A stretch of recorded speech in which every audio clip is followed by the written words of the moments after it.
Ashama kam jirtu an hawi tamami cover hara kabadi sini pendra Christmas YouTube kiya hawi tamam kan jirtu subscribe gochu share gochu indagatina ya de kapten comment ratna baresa sugoto duri rate mata kona kamdan kabadi cover kan jiru kabadi sini pendra Christmas share gochu indagatina like gochu indagatina buying sinjalata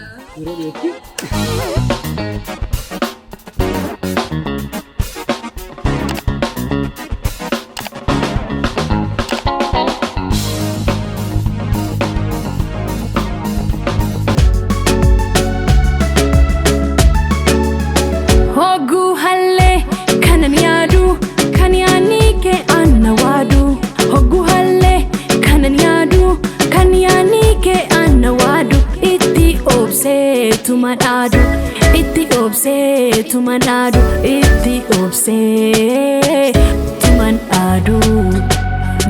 Guya da ininu, ni agarame wajinu. Guya da ininu, ni agarame wajinu.